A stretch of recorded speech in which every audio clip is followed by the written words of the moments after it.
10 minutes after our T0 time. And those three were natural lightning, the fueled mills, and the attached anvil.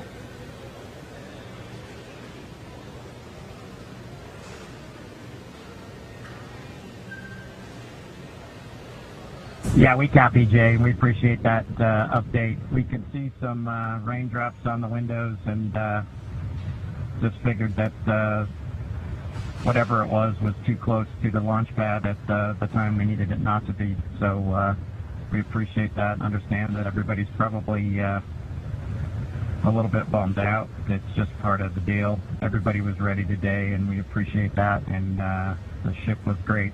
And we'll do it again, I think, on Saturday. Copy all, and yeah, we concur. And appreciate your resilience sitting there in the vehicle for us. We got the easy job.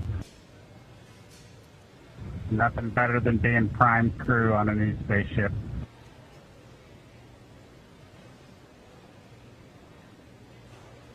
Copy that. All right, some great words from Bob and Doug. They're feeling good inside Dragon. They'll be ready to go when we make our next attempt on Saturday. Right now, we're just still waiting for all of the fuel to come off the Falcon 9 rocket. After Stage 1 that, LOX and fuel roughly 20%, and Stage 2 fuel 36%. and so that call right there, we're still at a little over 20% on fuel, RP1, and LOX, liquid oxygen on the first stage, and then at about 26% on RP1 on that second stage. So again, it takes about 40 minutes once the process starts, so we should have right around 30 minutes or so until all that fuel's off. And then the crew will get the go to disarm the launch escape system. We'll see that crew access arm swing back into place, and they can begin to egress or get out of the Dragon spacecraft. And you heard it live, that weather update of what we violated. We were just 10 minutes off, unfortunately, but again, today was an instantaneous launch. And as John explained, it's due to the orbital mechanics and making sure that at the time we launch, it will allow us to get to the space station on time and accurately. So you can see on your right screen, Bob and Doug are patiently waiting. They do still have their visors on and still strapped into their seats. The launch escape system is still armed right now as we are offloading fuel, and will not disarm until prop offload is complete. And this is just to ensure the safety of Bob and Doug and make sure that they can egress safely from the rocket.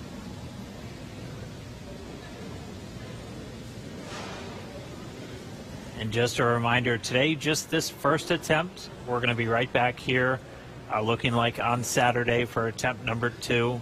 Launch America is not going anywhere. Still on the track to get Bob and Doug into space and get this crew Dragon up to the International Space Station. So it's always good. If you're going to scrub, probably rather scrub for weather than an issue on either Falcon 9 or Dragon. And we weren't tracking any issues with the flight systems throughout our countdown today. Everything passed with leak checks on the hatches and the crew suits. All the communications working great. All the teams were ready to go. So as John and I said, always nice to have a little bit more practice, and we'll be right back at it on Saturday. What would this launch be if it wasn't even more exciting to try and launch today, and now we have to push it to Saturday? Really got to build the suspense. Yes. So. Hey, Dan and Jesse. Another thought crossed my mind while I'm watching the diagram here showing fuel is just about off. First and second stage, we're down under 10%. LOX is also just about off of first stage. 10%. Yep, we're getting the announcement. Stage 2 fuel's roughly 20%. Stage 2 fuels at 20%. Stage 1 LOX is under 10%. So just continuing to come off of the vehicle as expected. On the monitor, Bob and Doug continue with visors down. Their launch escape system is armed, as we've mentioned. If there is anything that were happen to go wrong right now, they still have the viable pad abort means, something that we demonstrated way back in 2015 on one of these webcasts when we fired the Dragon capsule using the 8 Super Dracos off of the launch pad and it splashed down offshore in the Atlantic Ocean. So they're staying there with the system armed until all the hazards are essentially removed and we bring the crew access arm around them. We're standing by a minute. We're going to listen to Launch Director talking to the weather officer.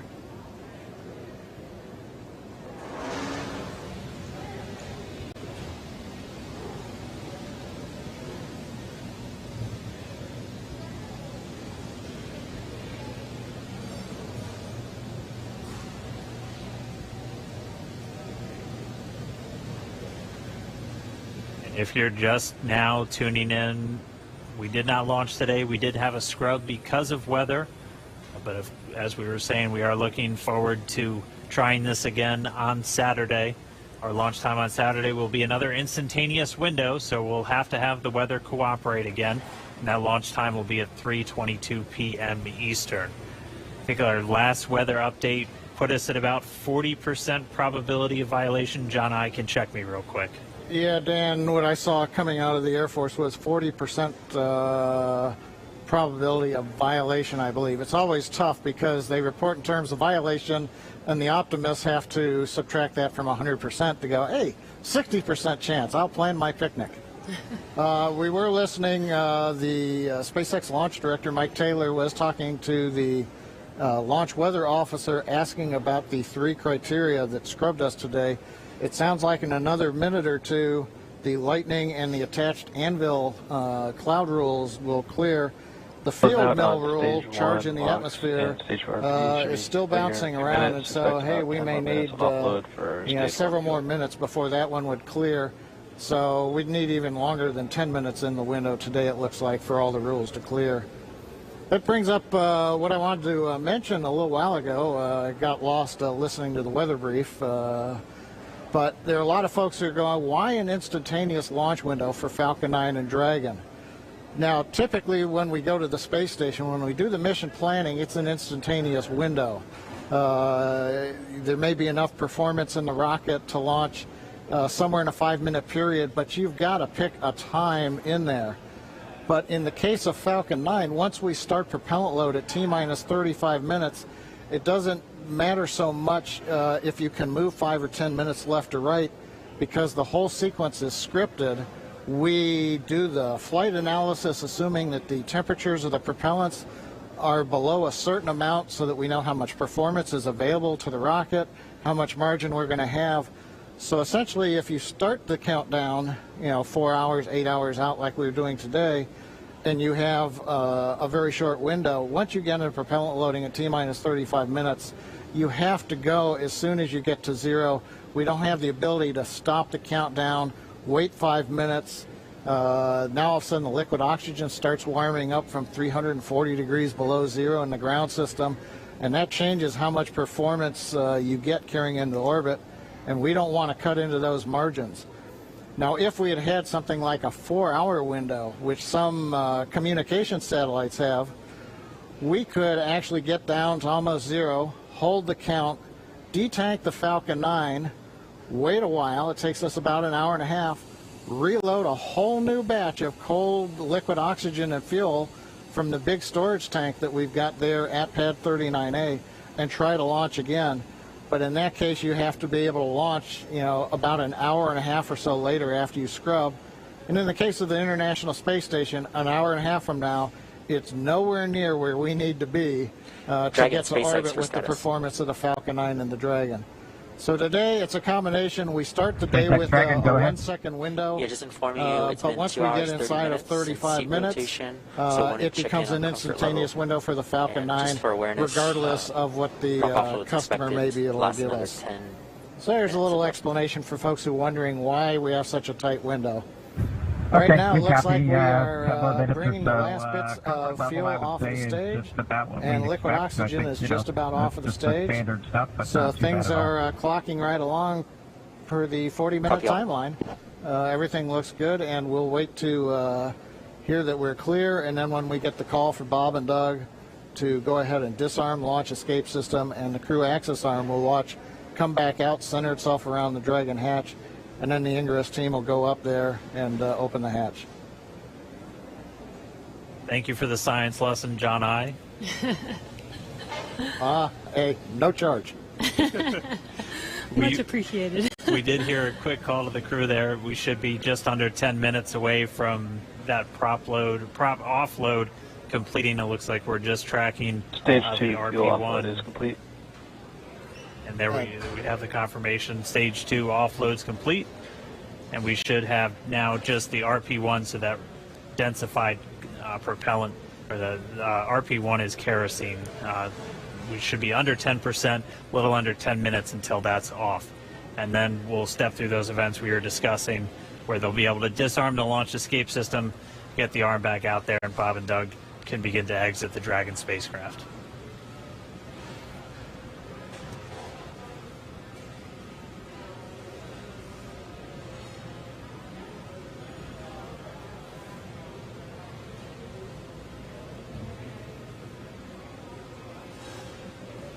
Still not the friendliest skies in the background. That is Florida, though. The weather is constantly changing over there, which is why we always have to keep an eye on it through every single launch that we have out there. Bob and Doug are patiently waiting. As you can see, that is a live view of them on the Crew Dragon vehicle as they're waiting prop offload to complete. Second stage prop offload is complete. We are just waiting on first stage to Stage 1 complete. box offload is complete. Waiting on stage 1 fuel, roughly 5 minutes or so. And again, the launch escape system is still armed. We are waiting for a prop offload to complete before they disarm that, and then they will be able to egress from the Crew Dragon vehicle. And we just heard we should be just under 5 minutes away from the last of that fuel coming out of the Falcon 9 first stage. And then we'll see those events start to pick back up, and we'll see the crew arm swing back out. They've been in those seats for a couple hours now. They typically get inside of Dragon a little over 2.5 hours ahead of launch. So they've been strapped into these seats for quite a while. They are custom sized though, so they're as comfortable and as snug as possible. Obviously, since they're going to be in them for a really long time, but most importantly, when you're doing that splashdown at the very end of the mission, it's your car seat, and splashing down or landing on land is not the most gentle of procedures in a capsule. So just really making sure that they're snug inside of that Dragon capsule. But we should be a little under 5 minutes away from the prop offload being completed. And as Dan mentioned, those suits are custom made, but the seats are also custom fit for each astronaut as well. They do remain on Crew Dragon for this mission for almost 24 hours about, so we do want to make sure that they are comfortable and make sure that the suits and the seats are comfortable enough for them to stay in that position for a while. I believe when they get into orbit, they are allowed to get out of their seats and get a little bit more comfortable, but it's a long ride for them. Yeah, once they do get on orbit, they are able to get out of the seats and actually out of their suits too, since for this flight path today, it was going to take them about 19 hours. So Bob and Doug would actually have had about 8 hours to sleep on board the Dragon capsule. So we weren't able to launch today, though. The rendezvous on Saturday should be very similar to what we would have had if we launched today, where it'll take them about 19 hours to get to the International Space Station. So they'll launch, and they'll have a number of different events that we'll be able to walk you through, including manual piloting of Dragon and just really putting the spacecraft through all of the paces before it arrives at the International Space Station. Because, again, this is a test flight, and this is this last test before we certify the Dragon spacecraft for regular crewed flights, which will just be bringing up those long duration, 6-month, maybe even a year-long missions. Right. And it should be a very exciting test flight because it's pretty much like an actual mission. When Bob and Doug get on the station, they will be performing some research while they're up there and performing tests and doing some final things for this demonstration mission. Yeah. But I mean, just for right now, we are just going to continue to stay with them until we see them come out of Dragon, because the launch escape system's still armed while we wait for this propellant offload to complete. That's just done as a safety measure. Anytime you have rocket propellants beneath you, you want to make sure that we have a good way for them to get out of the way. And so we should be within just a couple of minutes for that final bit of RP1 coming off the first stage, and then we'll hear the crew get the go to disarm that launch escape system. We'll see the crew access arm swing back in. But if you're just tuning in, expecting them to be in space, we did have a scrub today due to weather. Our next launch attempt is going to be this Saturday, May 30th at 3:22 p.m. Eastern Time. And just like we did today, we're going to be bringing you every single step of the way. It's going to look a little familiar if you watched all of today's, but it's going to be just as exciting. I can imagine it might even be more exciting with all the anticipation that we've hyped this launch up for, with already going through it all today. But again, the more practice we have, the better off we will be. Hopefully next launch attempt we will have a flawless launch and actually be able to lift off with good weather. Yeah, weather is going to be the big thing that we'll continue to watch. That was the culprit today for our scrub. And our initial weather reports already looking at about a 40% probability of violation. So as John and I was saying, the optimists in us have to say that's 60% good. So we're going to look at the good side of this, and that's roughly what we were in the days leading up to this. We won't have a rogue tropical storm forming off of South Carolina on us on Saturday, but Florida weather will always be dynamic, so we'll just continue to track and hopefully get a good chance hit that window on Saturday. And just a reminder, everything else on the vehicle and for the mission was looking good today. It was just the weather, which, as John I said earlier, and Lauren even referred to him mentioning this, weather is the one thing that we actually cannot control on our missions. So unfortunately, it did cause us to scrub today, but the vehicles are healthy. Bob and Doug were ready. And they should be ready to go again with the next launch attempt on Saturday.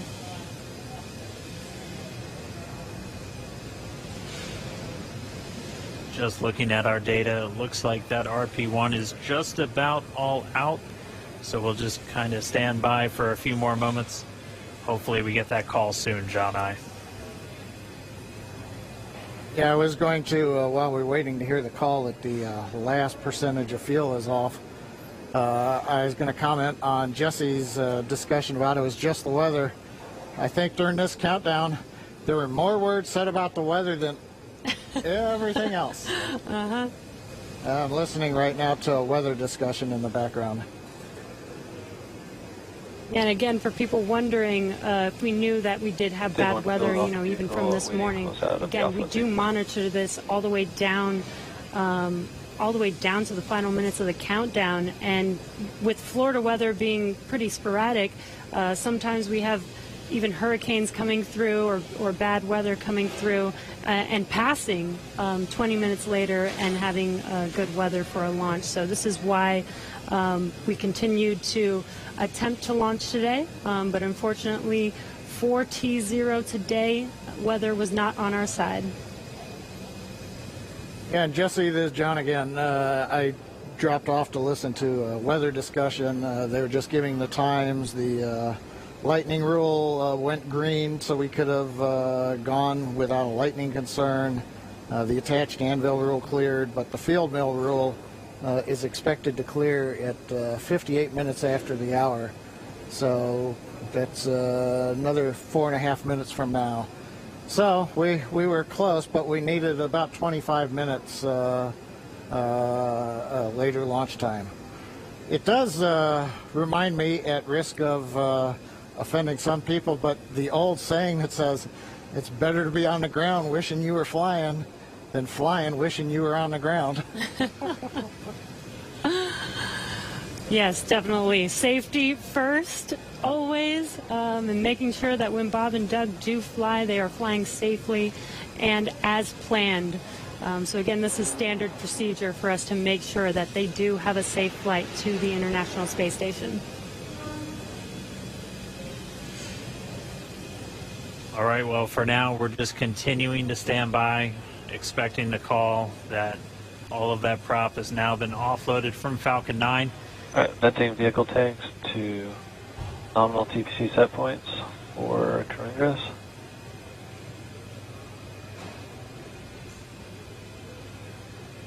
At this moment, the launch escape system is still armed. Once the prop offload is complete, that'll be the next step in our procedures to have Bob and Doug begin to make their way out of Dragon.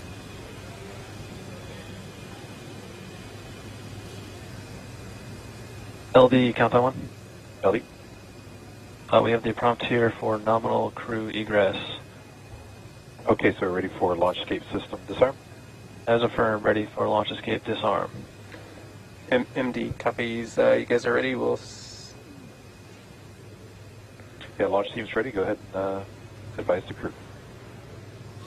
Yeah, Dragon SpaceX, you copy that discussion. So with that, you are go for disarming launch escape system for section 2 of 5.100. We'll put that in work. Section 2, disarming the launch escape system. All right, that was the call we were waiting for, propelling off of Falcon 9. So Doug Hurley, Bob Ankin now going to disarm the launch escape system on Dragon. And once that's disarmed, those 8 Super Draco engines will be out of the mix. SpaceX Dragon launch escape system has been disarmed into Alpha Decimal 3. Copy that. We concur. And showing then confirm the launch escape system has been disarmed. And Dragon SpaceX, with that confirmation, you are go to open your visors and proceed to section 3. Okay, we'll open the visors and go to section 3.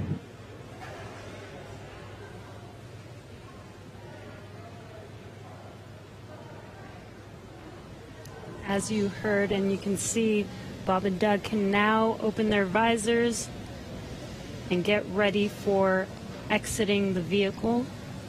Again, they kept their visors on while the launch escape system was armed, while prop offloading was continuing, and that is just to make sure that they are safe. Now that there is no more propellant on any of the vehicles, they are safe to have disarmed the launch escape system and now are getting ready for that crew arm to swing back, the hatch to open, and for them to egress. SpaceX Dragon with an update. We're holding in 3.4 and we're ready for seat rotation when you are. Copy that. We'll wait for the closeout team to open the hatch and verify clearance, and then we can execute seat rotation.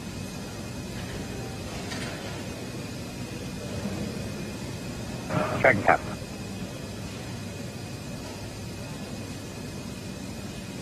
And there's that crew arm swinging back towards Dragon. Once that crew arm is in place, they will be able to open the hatch on Crew Dragon. Bob and Doug's seats will rotate back out of launch position so that they can safely get out of their seats and egress the vehicle. And we heard they'll have what they call nominal egress, so just the normal procedures for getting them out of the capsule. That means the same closeout team that was there to get them in will be able to assist as they come out. They'll arrive and get that hatch open, and then they'll be able to rotate the seats. That'll rotate Bob and Doug pretty much forward, where they'll be in the original position that the seats were configured when they made their way into Dragon. It just gets them a little bit out and under the displays. It makes getting in and out of the capsule a little bit easier. They've been in those seats for about 3 hours at this point, so definitely a long day for the crew.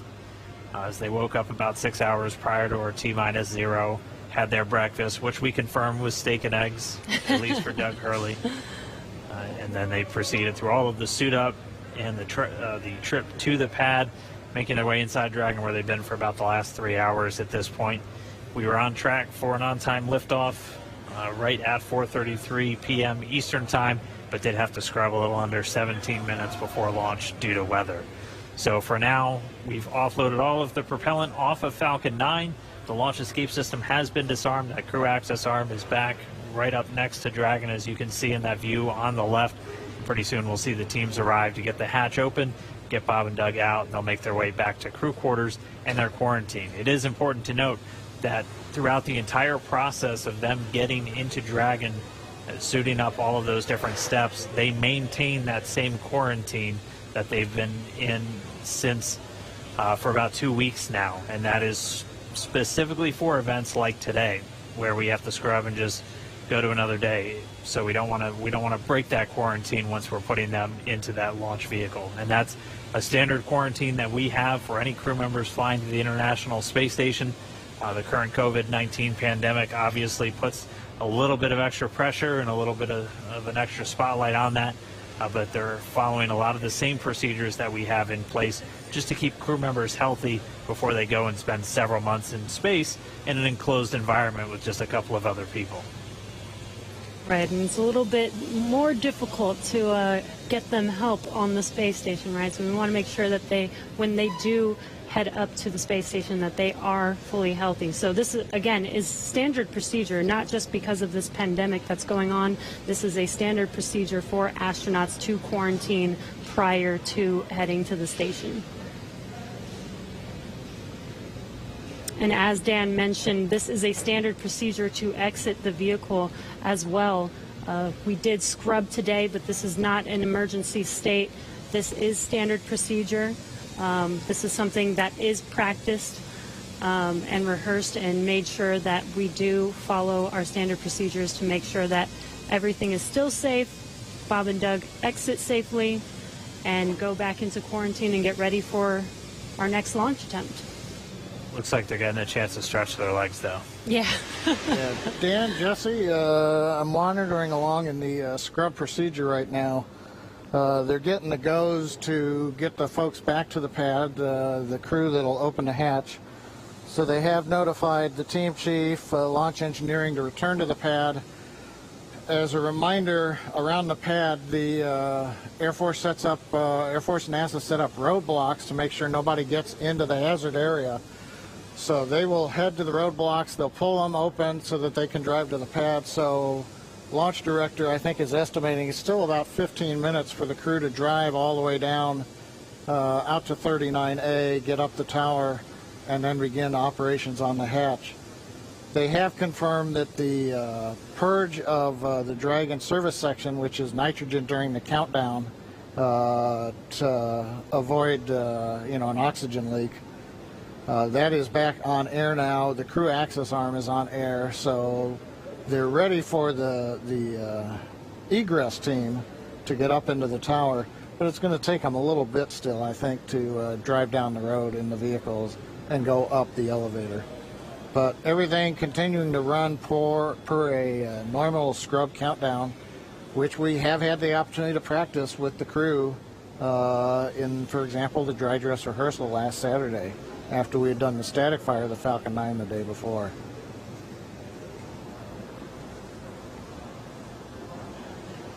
I've been seeing a few questions, people asking why aren't we just trying to launch tomorrow? As John and I was talking us through, there's some very specific times you have to identify when you're going to be able to link up with the International Space Station. You only have so much fuel, which can only generate so much energy to make sure you're going to intersect with the station, which is flying at over 17,000 miles an hour. So you're hitting Dragon one bullet SpaceX with another pumps. bullet. Some of our other launch attempts are able to make it Go to ahead. station, but have much longer Hey, Dragon, times. to prevent us from losing comms, we're going to be switching to umbilical at this time. I'm going to be unmerging Countdown 1, but we'll keep you updated here on Dragoncraft. Okay, yeah, we see the TDRS countdown with a little over 3 minutes. We'll stand by for your next call on umbilical. Copy. The crew getting a call, they're just going to reconfigure some communications. But as to why we're not launching, say, tomorrow, And core and Countdown 1 loops are merged.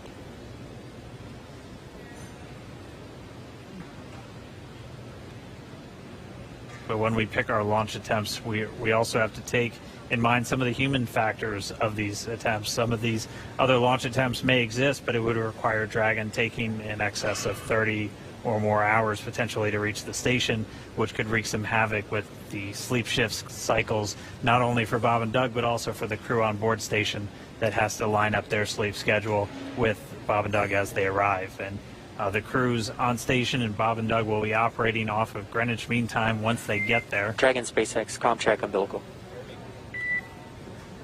SpaceX Dragon, loud and clear on umbilical. Copy, heavy the same. Still getting good comm between the crew and the core here on Hawthorne. But really, just to sum it up, we pick our launch attempts for a number of reasons, not just can we make it to the station, but just how long is it going to take to get there. And that's why Saturday is going to be our best option. We're going to be targeting that one at 3:22 p.m. Eastern Time for our next attempt. And it'll be a little over 19, maybe a little over 20 hours until we actually arrive at the space station, if we're able to get off the ground on Saturday.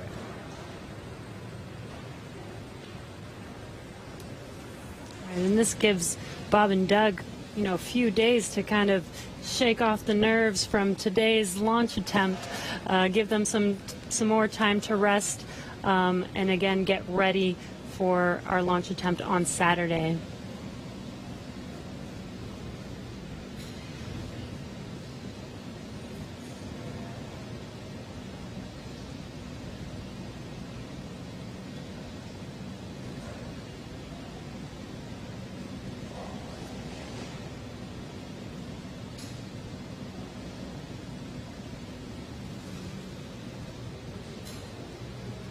And if you're just now joining us, we did scrub our Demonstration 2 mission today.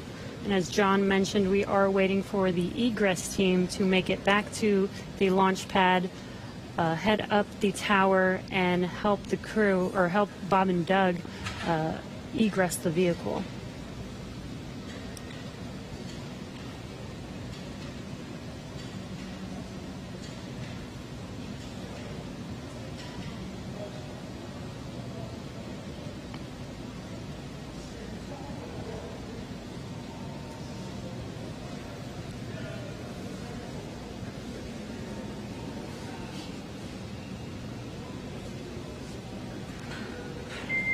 Dragon SpaceX for closeout team status. Go ahead. Yeah, the closeout team has arrived at the pad and they are proceeding to the White Room. Copy that. You heard that call out. The egress team is at the pad and are proceeding to meet Bob and Doug in the White Room, where they can open the hatch and help them exit the vehicle. Yeah, but we'll continue to stick with Bob and Doug until we see that hatch get open and them start to make their way out. And then they're going to, and there we can get some views once more back at the pad. You can see that egress team moving back in. They were wearing the black clean suits that we saw as they were helping Bob and Doug get into the Dragon just several hours ago. They're now going to get on the elevator, make their way back up, down the crew access arm, and then we'll get that Dragon side hatch opened. And as we saw earlier, this is a very tall structure, but that elevator is pretty quick there. So we saw them enter the bottom of the tower. It should be a very short time before they make it to the top and are able to get to the White Room and open the hatch for Bob and Doug.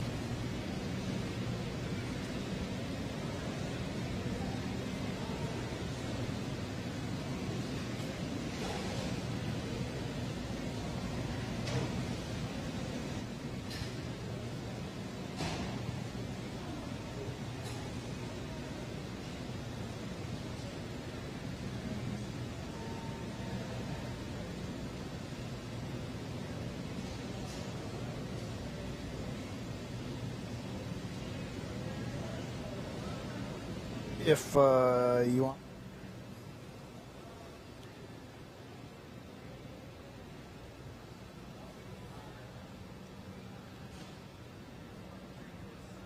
And it should just be a few more moments. We'll see that closeout team make their way back into the crew access arm and down the hatchway.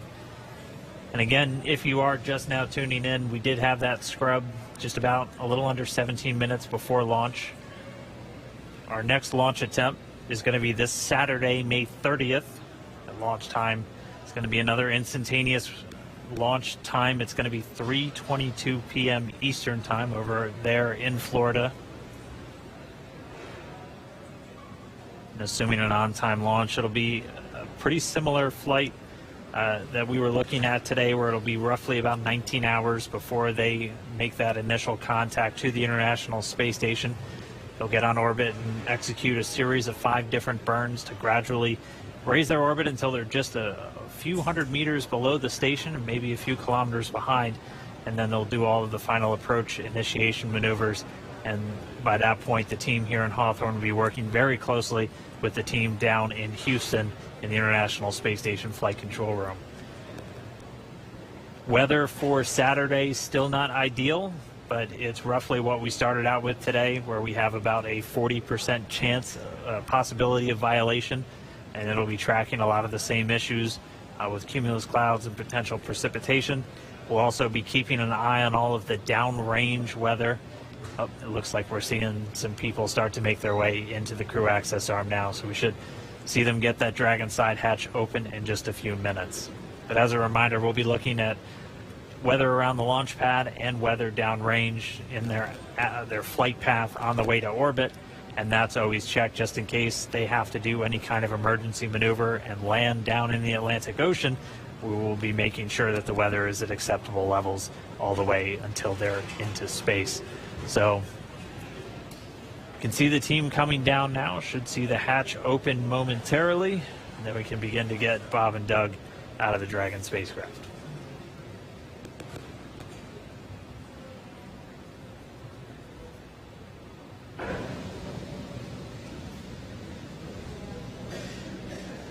And again, we are staying live until Bob and Doug are safely out of Crew Dragon.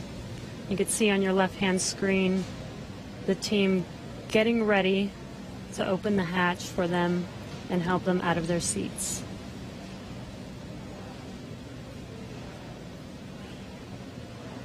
And at this point, the launch escape system has been disarmed. That was done after we successfully offloaded all of the propellants from the first and second stage of the Falcon 9 rocket. There are propellants loaded into Dragon, so the teams look like they were just doing what we call kind of a sniff test, so using a portable detector just to assess the atmosphere around the Dragon capsule itself before they get the hatch open and bring Bob and Doug out.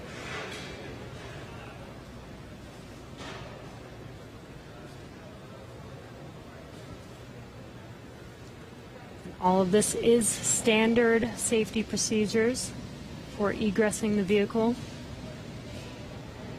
This is to ensure the safety of the crew as well as Bob and Doug. Dragon SpaceX for status. Go ahead. Yeah, the closeout team is at the White Room. They are configuring the crew arm for egress, expected to take no earlier than 10 minutes. Okay, 10 minutes. Thank you.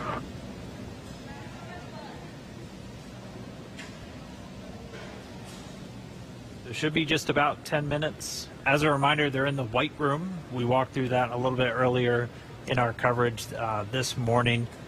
The White Room name simply because of its color, and that's something that started all the way back during earlier Gemini missions. And that is literally the last place on planet Earth where astronauts are standing before they get loaded into this vehicle. It has an environmental control apparatus and a seal that it can put right up against the Dragon spacecraft just to keep all of that dust, dirt, and Florida humidity And Dragon out of the SpaceX, capsule. we're right at 3 hours in seat rotation. I just wanted to check in with you on comfort levels. I'd say no changes, Jay. It hasn't been too bad at all. Copy all.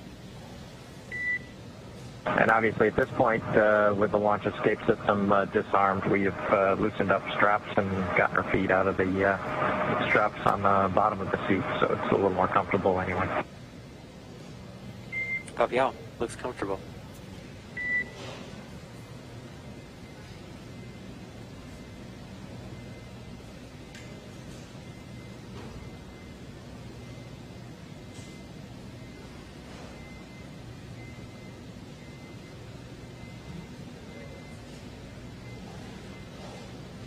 Right now, the closeout team just going to take a couple of minutes to configure the White Room. They'll set up a seal between it and the Dragon spacecraft just to make sure we're not letting anything from the surrounding environment get into that spacecraft, which is kept very pristine, obviously, for the crew members once they're inside. They have a small bridge that just connects the crew arm to the capsule itself, just making sure they have a nice clear path for their entrance and exit from the spacecraft. So it should just be a few more minutes. We'll see that hatch get opened, and then our crew members can start to make their way out. And you heard seat rotation. They rotate the seats prior to their actual flight to where they're a little bit more parallel to the ground, and that just puts them directly in front of those displays. We'll see them rotate down, just giving them easy access to get out of the capsule.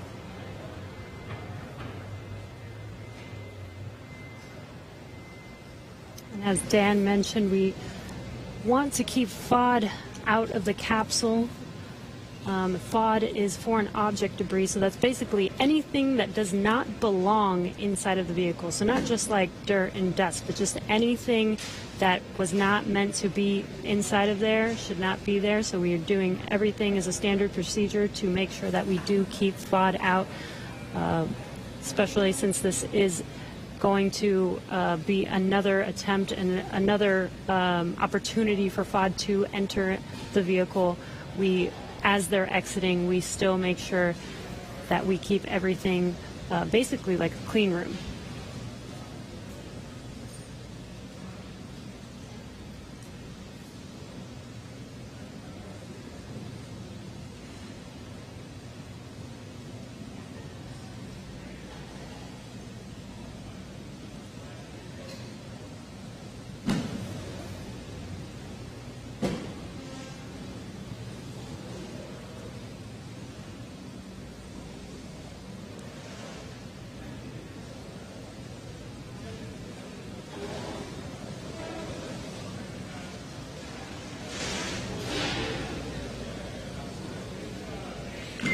In Dragon SpaceX, you may hear some vehicle venting in about 20 seconds. Copy.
John Isberger here with the webcast desk in Hawthorne, California.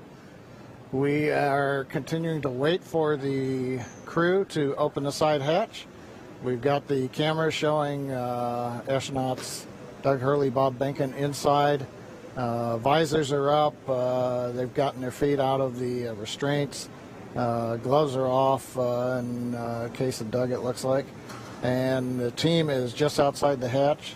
They're going through the sequence right now, make sure pressure checks are all good, make sure there are no concerns with gases, be it the propellants of the vehicle or just nitrogen gas that we use as a purge. Currently we are coming up on about 50 minutes after the planned T0. To just reiterate what Dan and Jesse have been talking about earlier, we had a good countdown. I had a lot of fun saying there were no issues on Falcon 9 or Dragon of a technical sort. The range was ready to support. The downrange weather looked good in case Dragon had to make a unplanned abort splashdown in an escape maneuver somewhere in the Atlantic. And we even had the, once we get on orbit, in case Dragon had to re-enter and come back early, the weather was good in the Pacific in case it had to come down. So everything was looking our way except Mother Nature, the weather. It's Florida, and we got into the back end of the tropical storm that has now gone ashore in the Carolinas. But unfortunately, that left everything disrupted just enough to where we violated several of the weather rules, and we did not have enough time for them to go green. Green meaning where the range says conditions are clear and you are all right to launch. We were still red on those rules, and that was the end of the countdown for the day. Again, we scrubbed at T-minus 16 minutes, 54 seconds. That was shortly before we were due to begin loading the liquid oxygen onto the second stage. That was both the logical breakpoint in the countdown procedure where we could take a scrub without loading one more propellant on the vehicle, and at the same time that was when the range gave us the final bad news that we weren't going to get green conditions before the clock ran out of T0. So continuing to watch right now as the crew works to get the hatch open. They send final commands making sure that everything's go. Once the hatch is open, the ground crew can verify that there's nothing in the way under the seats that Doug and Bob are sitting in, and we will get the seat rotation again, get them back a little bit more vertical. They're more on their backs right now in the launch position, so they'll rotate, then they'll help them out of the seats, and they'll come back out and down the arm and off of the tower.